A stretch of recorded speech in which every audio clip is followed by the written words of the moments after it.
This podcast is part of the Pull Up a Chair podcast network. Let's build community through connection, conversation, and collaboration.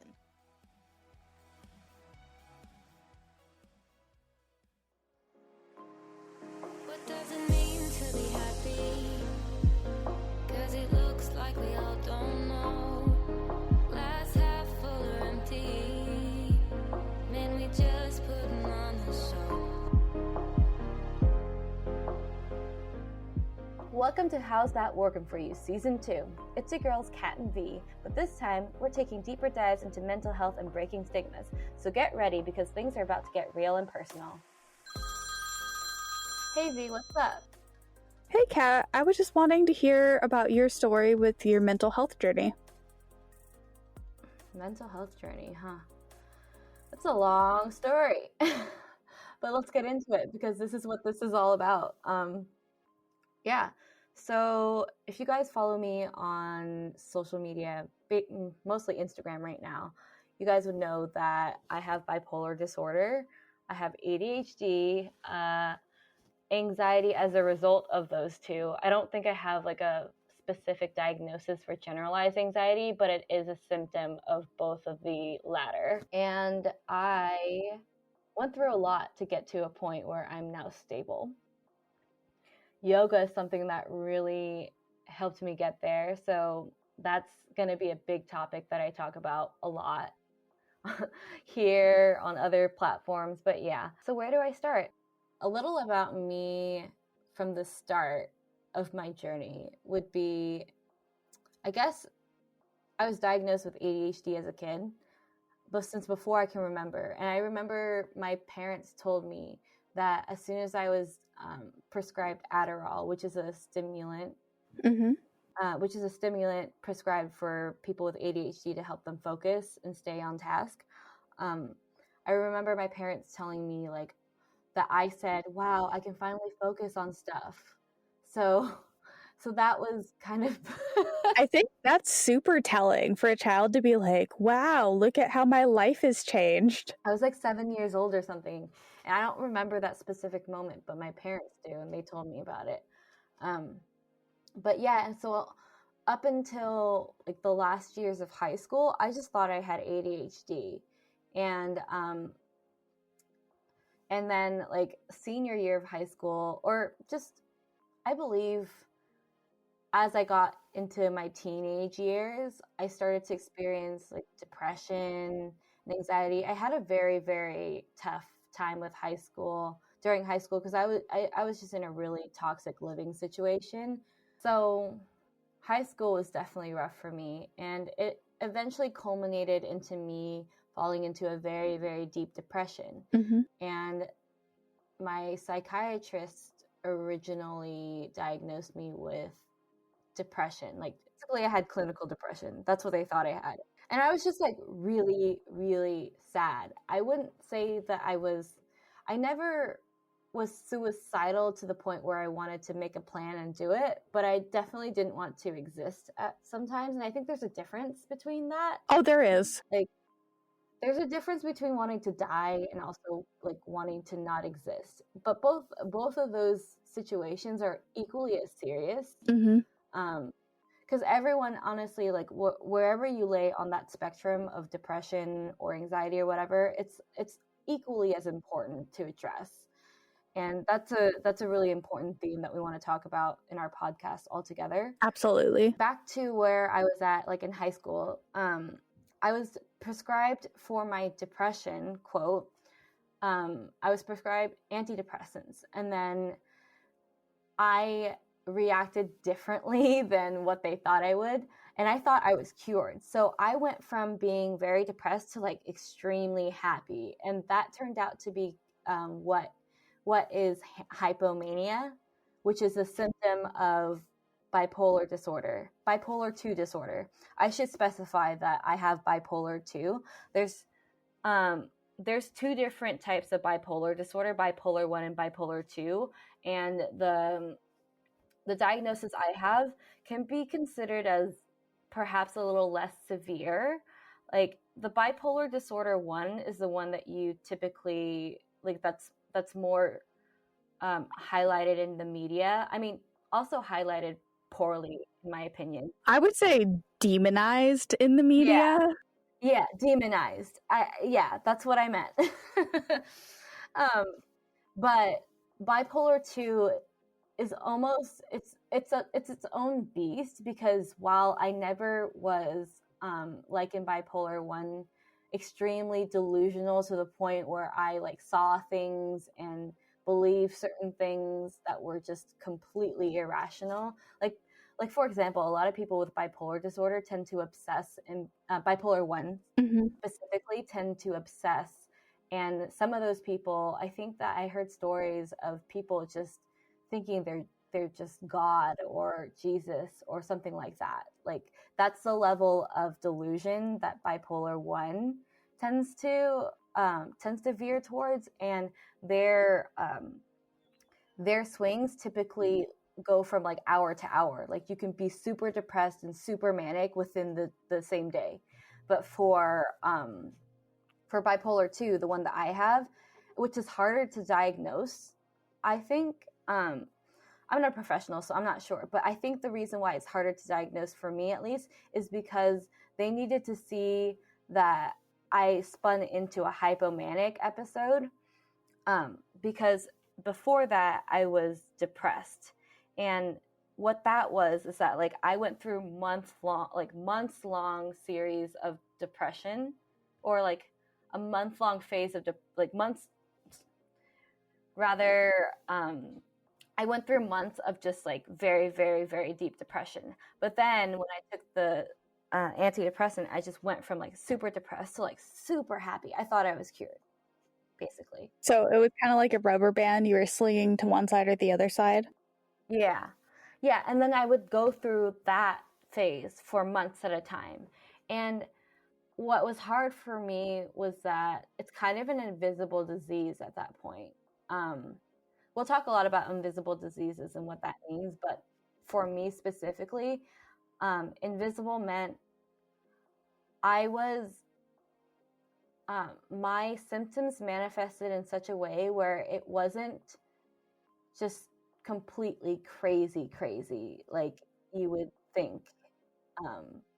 Like people would see me and they wouldn't think that I was completely like off my rocker insane, but I was definitely abnormal.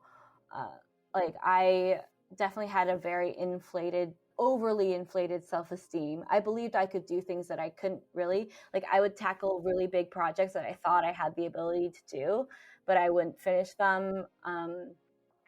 I believed that I could just win certain competitions that I thought I could, but I was just, people really thought I was definitely a lot. So you were a little bit extra and you overestimated your current ability. Yeah. Okay. One of the interesting symptoms that I found was like really telling, and I didn't even think it would be a symptom of anything like bipolar disorder, was that like I spent money like crazy. Like I overspent. And what it was like I overestimated my ability to make back the money I was spending. So I used a lot of credit. And I was lucky that my family really helped me pay off that debt. But I went into like $5,000 in debt for a 19-year-old. Holy crap. Yeah, like for a 19-year-old, which is a lot. Like, and I was just, I mean, I look back at those days and I'm glad I'm not there. I don't want to say like I am embarrassed by it, because yes, I am embarrassed by it. But if I keep acknowledging the fact that I'm embarrassed by where I was, it doesn't serve me. So it was an embarrassing time of my life, but I've really come to terms with the fact that I went through it, and it's now, I'm now in a better place and I'm stable. But it took a lot to get there. I mean, that's why it's a mental health journey, not a mental health diagnosis. Yeah, and the journey's like never over. Absolutely. Life, you know? Yeah. And oh yeah, so I guess one of the biggest ways that affected me, other than destroying relationships and friendships, which is just, I could get way into that, and we may talk about that later on in the season or in or in future seasons, because it's just such a long story, and that's why we're making this podcast. Is so that we can highlight some of the more, I guess, harder truths to talk about. The more taboo topics that are ignored. Yeah, the taboo topics. And for me, bipolar disorder put me in like positions where I was just unsafe. Like there's so many times where I look back and I think like, wow, how am I even still alive? Like you think about that like during the depression times too, where I could have like literally, and this is where it gets serious, is that I could have ended my life like by my own choice because I was so depressed. I never really got to that point, obviously, because I'm still here, but it did cross my mind. And that's where like most people with depression do get to that point, you know, and it's scary. But when I talked about the manic side of things, like I did things that were so out there that I like glossed over when I was manic. I was like, it was nothing to me. But I was like a really erratic driver. Like one time, I don't think I've told you this, V, but I was driving somewhere in the morning and it was like a rainy day and I spun off, like I went up a ramp off the highway. Oh God. And I spun off that ramp. But luckily that ramp, like on the outside, was just like a patch of grass and I landed in the patch of grass. But like in my head, I was like, whoa, that was a close one. And I drove out of the patch of grass and was fine. Oh my God, no. God, no, no, no. So like that's the level of like just impulsive. It's not impulsive, but just like lack of concern, because I felt like I was on top of the world. I'm fine. I mean, I'm here, and I don't ever experience those things anymore because I take care of myself. But I was just trying to get Good. I know, I understand what you're going for, but like me retrospectively not even knowing you at the time, being afraid for you. Yeah, this was like way before V and I became friends. We'll probably talk a little more about how we became friends, and we talked about it before in season 1, but we'll get deeper into it in our other podcast, the Cat and V Show. The first episode will be dropped this Wednesday, so if you're listening to this, it's going to be up, so go subscribe or whatever. I don't know what people do these days for podcasts. Is it subscribing? Just shameless plug right there. It's kind of difficult for me to revisit some of those things because, like I said, it is a little embarrassing. I can only imagine. Yeah. That I went there and I said certain things about myself and just to other people. And I'm like, even right now, I'm at ends with how much I should share about it at this point. Because there's a lot. But the car incident was one example. I got into a huge fight with one of my best friends back in the time, and I said some really mean and nasty things to her that I would never say if I was stable. Like, I don't know. Yeah, maybe I won't get into that part. Well, how about you talk a little bit about how that turned into anxiety? Oh, yeah. So after those manic, like hypomanic swings up, it always went back down. Always. And it was to the point, like, that's where the embarrassment comes in, where it's almost as if I sobered up and had all this hindsight about all the things that I used to do or that I did while I was hypomanic. And then I would be so embarrassed, and it gave me so much social anxiety where I couldn't even like face the people that I saw every day at school. And I had to take breaks from school for that reason. And I ended up graduating 3 years after everyone else that I went to school with. But you met me. I know, that's true. I did meet you. And so we met in school. We weren't really that close of friends when we were in school. I think we were really good. We were friends, but more on the acquaintance sides of friends. Yeah. We didn't really hang out outside of school, but we definitely like stopped and like said hi to each other in the halls and would catch up every now and then. Yeah, we were always nice to each other. You were one of the few nice people that I talked to in college, and I appreciated that. I just don't understand, like, I think that I was very unkind when I was hypomanic, but now that I'm like where I am now, I just don't understand people who are unkind. Yeah. You know, like it was very clear that you were going through a lot too, and that there are a lot of things that I would never. Well, I kind of have a little bit of an understanding now that we're best friends, but I knew just by like knowing the little bit I knew about you in school that. But we're not talking about me today. We're talking about you. That's true. We'll talk about you next week. We will. We'll talk about V next week. But I guess we got to get back to me. It's kind of hard to say. Like, I kind of wish it were more organic in that way that we can talk about both. But we got to stay organized. It's another thing that like I have ADHD, so I struggle with that, staying on topic. Where was I? Oh yeah. So it took me 7 years to get out of undergrad, and that was rough for me. I ended up graduating with V, which was like I think the best part of graduating, because I didn't even really want to walk at that point. Like I didn't really think that I would get anything out of it.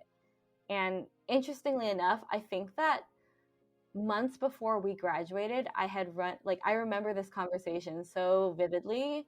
And I know, V, you remember lots of things very vividly. My brain's broken. Yes. We'll talk about that next week. But V's like a superhuman.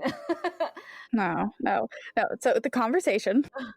I just like, I think that we talked about what we were going to do about graduation.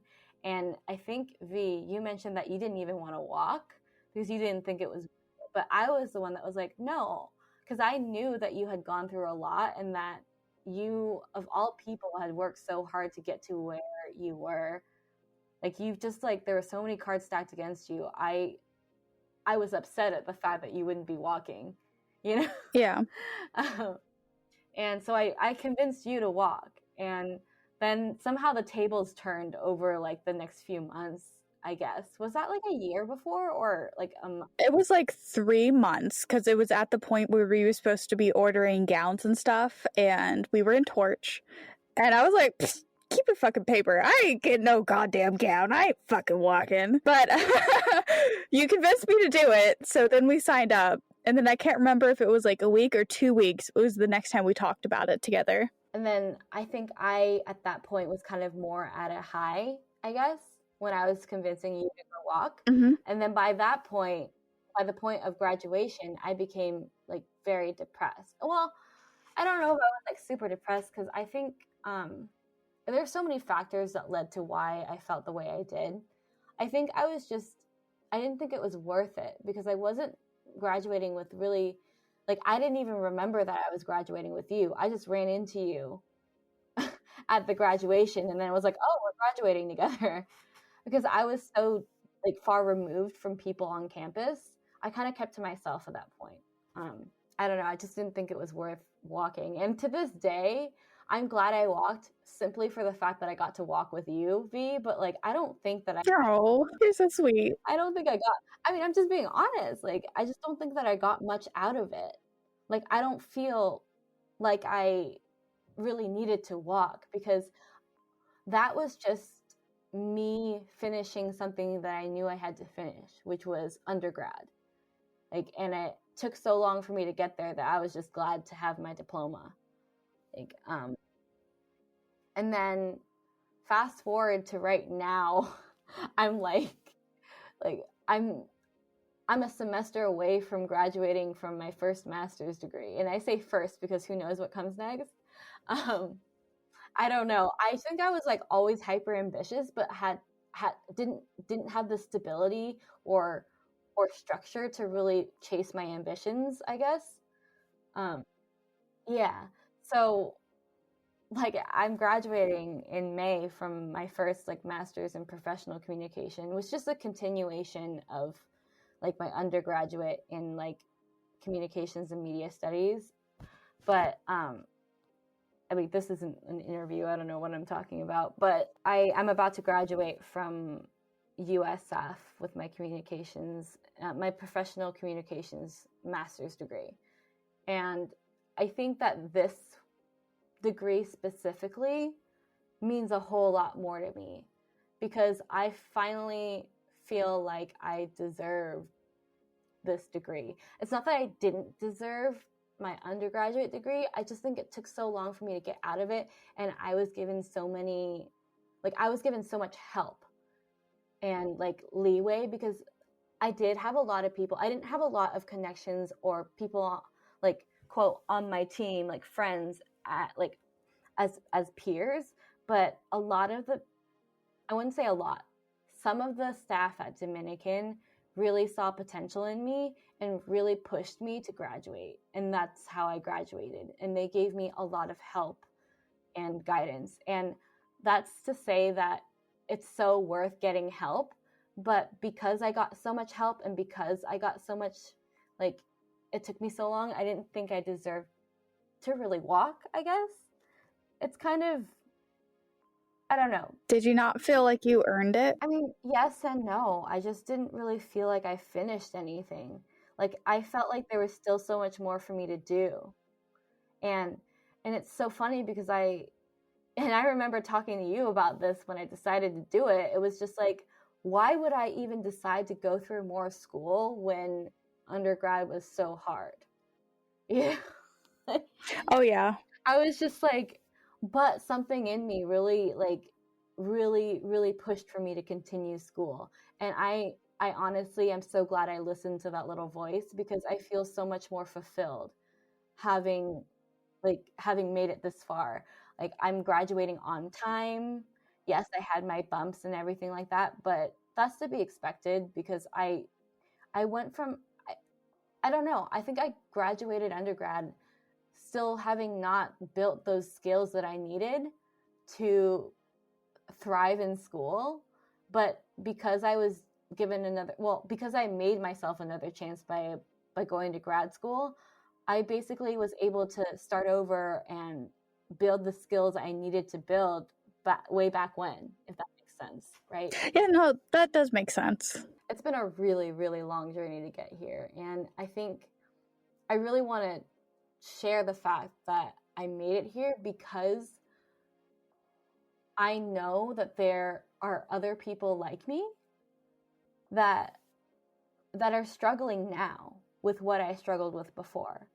And it's so like, and just remembering where I was back then and who I was back then, I really didn't know where to look for help. It just came to me, like, because I think I was just privileged and lucky in the sense that I had a family that cared about me a lot. I just had a family that cared about me a lot. And I had you, which you really helped me towards my last, I mean, like, you even helped me apply to grad school. And there's so much more that goes beyond that.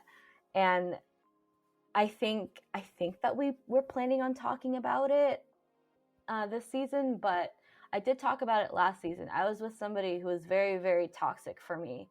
And another reason for why why I wanted to go to grad school was because I needed to get away from this person. You know? So you helped me get out of that. And I'm sure that we will touch up on it at some point. I think we named him Bob last season. Yeah, Bob. Bob was definitely, I mean, I guess if you can even say I could thank him, I can thank him for, like, I don't regret dating him. Let's just put it that way. I don't regret dating him because I learned a lot about myself, and I really, like, walking away from that person was really empowering for me and made me realize that I didn't need somebody else that I saw as better than me. Like, I think part of why I was with him was because I thought that he was so much more responsible and so much more organized than I was. And he was. And, like, he was just a more organized person. He was really mean, though. And mean is such an understatement, you know? Yeah, no, it wasn't just mean, because I'm mean. You're not. He was an asshole. Yeah, he was definitely an asshole. But that's that's part of the deep rooted trauma that I had to deal with, was because when I was sick, a lot of people in my family didn't believe in me. And because of that deep rooted low self-esteem from that, like the family relationship, I subconsciously seeked it in like romantic relationships moving forward. And it's just you helped drag me out of that, and ever since then I've been making such just like bigger strides away from that mentality, that I just look back and I'm okay with saying that I'm proud, you know. But yeah, I just like, for me, there was so much that was going on all at once at any given time that my journey is really kind of hard to pinpoint and create a timeline for.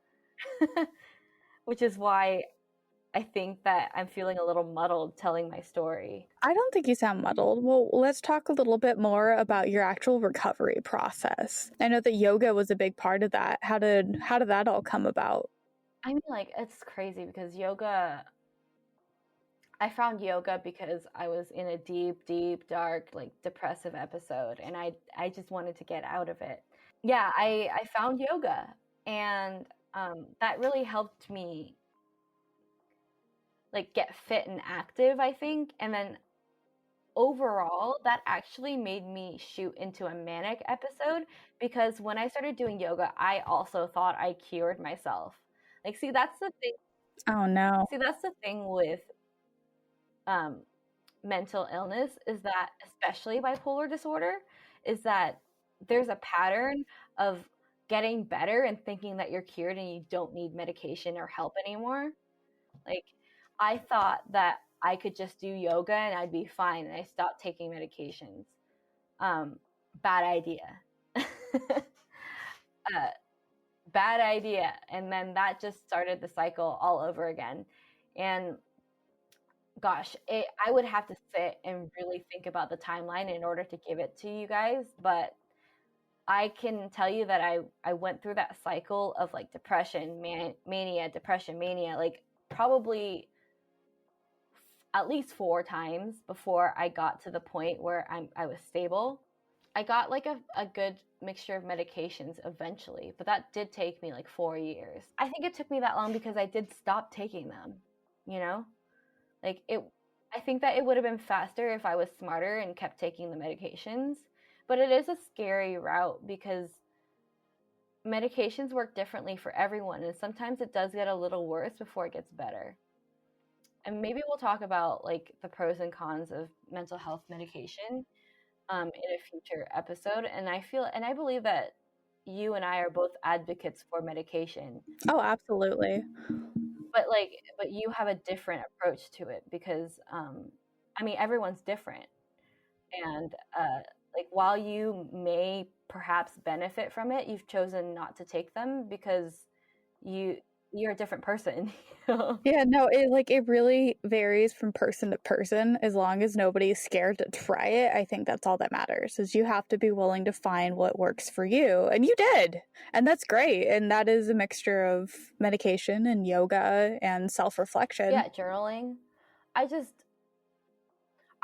do not like it when people immediately rule out the idea of mental health medication, because it's like a whole avenue of recovery that you're just like saying no to right off the bat. Oh, like, yeah. And it's just, I know for a fact that I wouldn't be able to function the way that I function now without medication.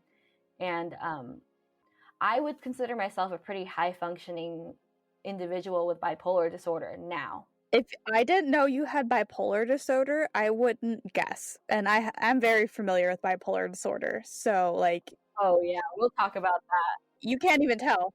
You can't even tell that you seem pretty neurotypical. Yeah, a little weird. A little weird, but everyone's a little weird, right? Yeah, absolutely. what I like to say is that I just feel things more deeply than other people. Like, not other people, but like when I say that, I mean like people with bipolar disorder. It's just like I feel like feelings are amplified. They're not crazy, they're just amplified. You know what I mean? Yeah, I get what you're Yeah. saying. And I do experience a little bit of that every now and then. And I think you've mentioned it before. It's just like I have a lot of passion. Oh, yes, absolutely. Overall, I don't think that I'd be where I am today if I didn't take medication regularly. In fact, I make it a point to take my medication just religiously. And there's a number of different things I take, and I guess I don't need to get into that, but if I didn't take all of the medication I took as prescribed, I think that I'd probably, I don't even know where I'd be, to be honest. It's just definitely not as high functioning and ambitious as I am now. And it's kind of scary to think about where I would be if I wasn't on medication. And in fact, my mom is like a Vietnamese immigrant. She came during the Vietnam War. So she kind of has a different perception of my medication, and she kind of wishes and prays for the day where I won't have to take medication anymore. And to be honest, I don't really care about that. Like, as long as I can afford the medication like I can now, and I know that I'm privileged in that way and that not everybody has that opportunity, but as long as I can, like I said, have access to the medication I have right now, I will take it for the rest of my life. Without a doubt, without even thinking about it, because it's such a valuable tool for me. I think that just it really comes down to why I advocate for it so much, because there are people out there that truly need them, and I would never ever force anyone to try medication. But if I could break some of the stigmas that deter people from taking mental health medication, I'd be doing my job. Yeah, I know this is a topic that's super close to your heart. I just, being first generation Vietnamese, kind of I listened to my parents a while ago, before, when they said that they didn't believe in psychiatry or any type of stuff like that, because back in Vietnam, people who had any type of mental illness were just like some places here, they were left to the streets to fend for themselves, and I'm not sure what it's like now, so you can't really quote me on that, but I know that back then, based on what my parents have reiterated to me, is that mental health and psychiatry just wasn't a priority back then. So, and my parents were constantly saying we survived a war, we came here in America, we just did all this, and they still say that sometimes, which is hurtful to hear that we were strong and strong-willed and everything, you should be strong-willed too. And that's something that's very hurtful to hear. I bet. Because it's not just because I have a mental illness does not mean that I'm in any way weaker than anyone else. It's just my brain functions differently and I respond differently, and my capacity to withstand certain things that other people have a stronger tolerance for is just less than them, and that doesn't make me weaker or stronger in any way. Everyone is different, and I think that's another important point that I want to make with this podcast overall, is that for example, V, it's you went through so much and you really got through it on your own. And that's something that we'll talk about next week when we talk about you.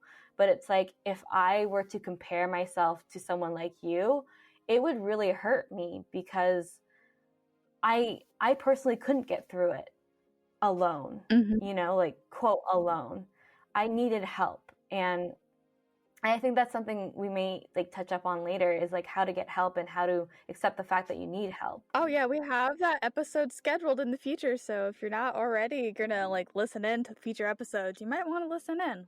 We have some good advice and help for you. Yeah, definitely. And like on both spectrums, because I feel like even someone like UV, who's been like so like what's it called, independent for so long, it's like when you decided to accept help, things got so much easier. And it's just like, that's what I'm trying to say, is that, because I don't want to like veer too much away from like our topic right now, because we will talk about you next week. It's just like, my point is that like, even if you think you don't need help, like help is just so much, it makes such a huge difference. So whether you think you need it or not, it's still worth accepting and thinking, at least like entertaining the idea of letting somebody else like make life easier for you, you know? Yeah. That kind of goes in line with what I was talking about with medication. It's just being open to the idea of getting just treatment, when treatment meaning help or medication or whatever. It's just being open to the idea that it's okay to be unwell. I don't like the term sick because there's so many negative connotations that come with the word sick, but unwell. Like I really was unwell for a lot of years in my life, and I think that being able to acknowledge that maybe in this moment you're not feeling well, it's the first step towards getting the help that you need to start recovering. And for me, it took a really long time. I mean, 7 years of like just not being focused enough to finish undergrad. And then I decided to get help beyond that point, or like probably 5 years into that, I finally decided to like get stable. That's when the help made it a lot easier. And then this time around, going to grad school, I was really able to hone in on what I was good at and what really worked for me. And I'm finally at a place where I feel like I'm on par with my peers. And for a long time, I felt so behind. That makes sense. Yeah, that makes a lot of sense. I don't know if I'm just sounding like a broken record here. I do feel like I'm telling a little more of my story. Oh, that's important. Yeah. And wow. It's some heavy shit. I think that a lot of people think that I'm brave, or I'm open. I'm an open book. Like I'm very, like I'm an open person, but like I do keep a lot of things private, and it did take a lot for me to get to a point where I was ready to share my story. But the more I think about it, the more I realize that sharing my story is opening up so many doors for other people to share their stories, and for people to really dive into and explore and self-reflect on where they're at, whether you have a mental illness or not. It's just for you to be able to sit down and think about where you started from point A to point B, which is like wherever you are now. It's so important because you learn so many lessons along the way. If you could go back in time and give 19-year-old Kat some advice, what do you think you would advise her? God, you're gonna make me cry. I feel like there's gonna be more than one instance where either of us will start crying. It's fine. Like, let's normalize tears. Yeah, exactly. And I did talk about that, and I will talk more about that. It's normalizing the idea of crying. And I've just been around so many people who made me feel weak for crying, like it was something was wrong with me. Why would you cry? But like, this should be a later episode. But either way, crying is a good thing, not a bad thing. But what would I tell 19-year-old Kat? Jesus, a lot. I mean, like, it just gets better. Like, and it just, sorry. I mean, No, it's okay. I'm not sorry for crying, but like, it's just like, when I think about 19-year-old Kat, she was so lost. Like, she was so lost and damaged and hurt and did all the wrong things. Didn't really have there were a lot of people that wanted to help 19-year-old Kat but didn't know how. And she was so resistant to receiving it because she didn't think anything was wrong with her. And there wasn't anything wrong with her. She just needed guidance and direction. And I know that there are a lot of people who are like 19-year-old Kat out there, and if I could just be like a role model for 19-year-old cats, that would mean a lot. There's like no single, oh my god, I'm gonna use my towel real quick. Blow your nose too. Oh my god, my nose is so red, but it's kind of cute, so I'm okay with it. Yeah, it is kind of cute.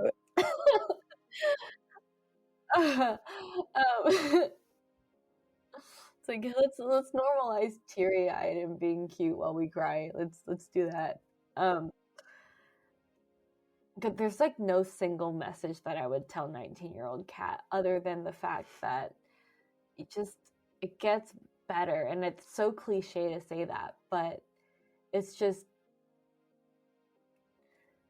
I don't know, because I don't know if I want to give her advice to like change the route that she went in to become who I am today, because I don't regret really that journey. So I wouldn't say anything like, you should do this so that you can recover faster. But I just say that, like, accept all the help that you can and forgive yourself for everything that you're going to do. Oh, okay. So basically buckle up and get ready because it's about to get wild. Yeah. I mean, it's just like, it's been a long 27 now, 8 years. I mean, I turned 28 this year, so it'd be like 9 years almost. Happy early birthday. Very early. I don't turn 28 until July, but very, very, very early birthday. But yeah, I don't know. It's funny, Brad, one of our advisors from Dominican, the school that we went to together, is also one of the best, like, just one of the best allies that any student could ever ask for in college. He reached out to me and asked me if it would be okay for him to schedule Zoom meetings with certain students of his now, because he thought that meeting up with me would help them. And that was a moment where I felt like I'm doing something right and I'm where I need to be right now. Like, I don't know. It's just like, it's a weird thing. It's like, whatever I decide to do in life, I want to make sure that it's like towards helping other people, because I care. Like, I love people and I love stories and I love people with stories, and I want to help people like understand that it's okay to have like an ugly story in the beginning, you know? Yeah. I think that this is a nice place to end, right? Yeah, I think this is a good place to end. You guys don't need to hear me cry anymore. Thank you guys for listening in to this week's episode. If you haven't already, be sure to subscribe to this podcast in your favorite podcast directories, and we'll see you next week. Bye-bye. Bye.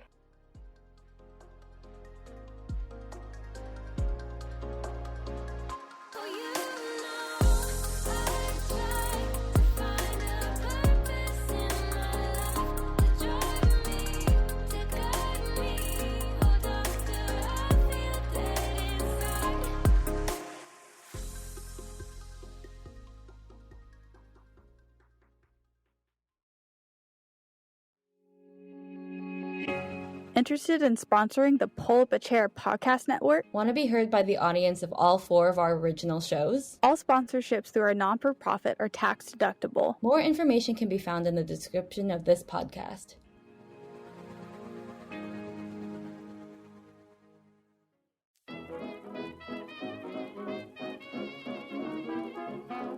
Hello, I am Patrick. And I'm Andrew. And I'm Christian. And I'm Alec. And we are Rad Theater, a podcast where a bunch of friends play role-playing games and share a single brain cell, and the GM doesn't always have it. Oh, and it's theater spelled the correct way, Theatre.